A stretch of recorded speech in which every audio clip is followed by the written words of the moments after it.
Hello दोस्तों, आज मैं जो कहानी आपको सुनाने जा रही हूँ वो कहानी है जादुई लहंगे के पेड़ की कहानी। तो चलिए दोस्तों, देखते हैं जादुई लहंगे के पेड़ की कहानी। एक गांव में निशा अपनी सौतेली माँ और बहन के साथ रहती थी। निशा की सौतेली माँ बहुत ही गुस्से वाली औरत थी। वो जरा जरा सी बात पर निशा की पिटाई कर देती थी। दोनों माँ बेटी निशा को पास वाली झील में मछलियाँ पकड़ने के लिए भेजा करती थी और मछली बेचकर जितने भी पैसे मिलते वो दोनों अपने पास रख लेती थी। पूरे दिन मेहनत करने के बाद भी बेचारी निशा के हाथ 1 रुपया भी नहीं आता था। फिर एक दिन निशा कहती है, माँ मुझे भूख लगी है, खाना दे दो। अरे बेटी सोनिया, जरा देख, रसोई घर में कल रात का बचा हुआ खाना रखा होगा, लाकर इसे दे दे। सोनिया रसोई घर से बासी खाना लाकर निशा के सामने रख देती है।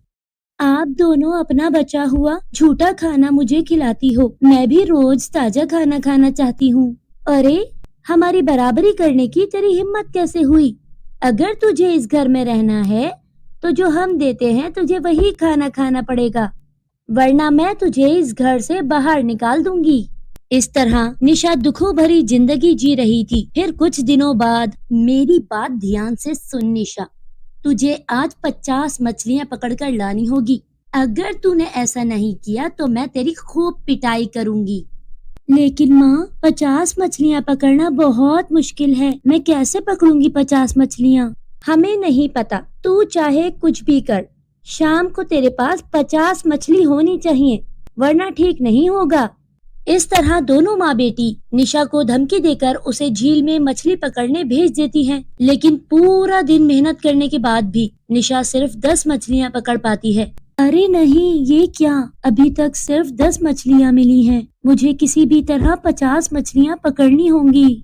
लेकिन तभी इतने में निशा का पैर फिसल जाता है और वो पानी में गिर जाती है। कोई मुझे बचाओ, मुझे तैरना नहीं आता, कोई मेरी मदद करो। तभी झील में रहने वाली जलपरी का बेटा वहां आ जाता है और निशा को बचाकर किनारे पे ले जाता है। तुम्हारा बहुत बहुत शुक्रिया, तुमने सही वक्त पर आकर मेरी जान बचा ली।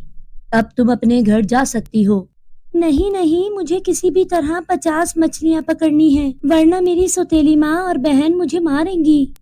लगता है तुम्हारी सौतेली माँ और बहन तुम पर बहुत अत्याचार करते हैं। हाँ, तुमने सही कहा, लेकिन मैं क्या करूं? मेरी मजबूरी है, सब कुछ सहना पड़ता है। तुम चिंता मत करो, मैं तुम्हारी मदद करूंगा। यहाँ से कच्चे रास्ते पर जंगल की ओर चली जाओ। एक गुफा के किनारे एक जादुई लहंगे का पेड़ दिखाई देगा। तुम उसमें से एक लहंगा तोड़कर पहन लेना, वो तुम्हारी हर इच्छा पूरी करेगा।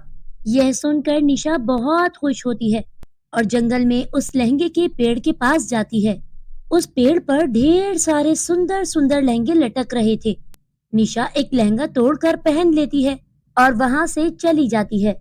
फिर गांव पहुंचते ही निशा के हाथ में एक जादुई अंगूठी आ जाती है।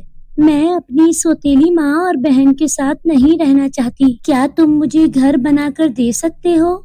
निशा के इतना कहते ही उसके सामने एक सुंदर सा घर प्रकट हो जाता है। उस घर में सुख सुविधा की हर चीज मौजूद थी। यह देखकर निशा की खुशी का ठिकाना नहीं रहता। तभी वहाँ निशा की सौतेली माँ और बहन आ जाती हैं। क्यों री नालायक, इतनी देर तू कहाँ गई थी? अभी तक घर क्यों नहीं आई? और यहाँ तू क्या कर रही है? अरे माँ, इसे देखो, इसने तो कितना सुंदर लहंगा पहन रखा है। सच सच बोल, तेरे पास ये लहंगा कहाँ से आया? ये जादुई लहंगा है। अब मैं तुम्हारे साथ नहीं रहूंगी। इस जादुई लहंगे ने मेरे लिए एक सुंदर सा घर प्रकट कर दिया है। अब मैं इसी घर में रहूंगी। मुझे भी जादुई लहंगा चाहिए। तू ये बता, लहंगा कहाँ से लेकर आई? मुझे वहाँ का पता बता। निशा सोनिया को जादुई लहंगे के पेड़ के बारे में बता देती है। थोड़ी देर के बाद सोनिया और उसकी माँ उस पेड़ के पास पहुँच जाते हैं।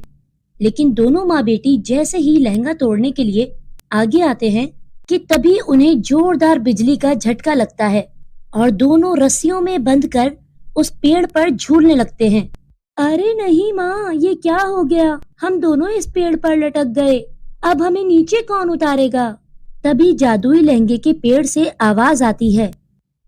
मैं सिर्फ अच्छी लड़कियों की मदद करता हूँ।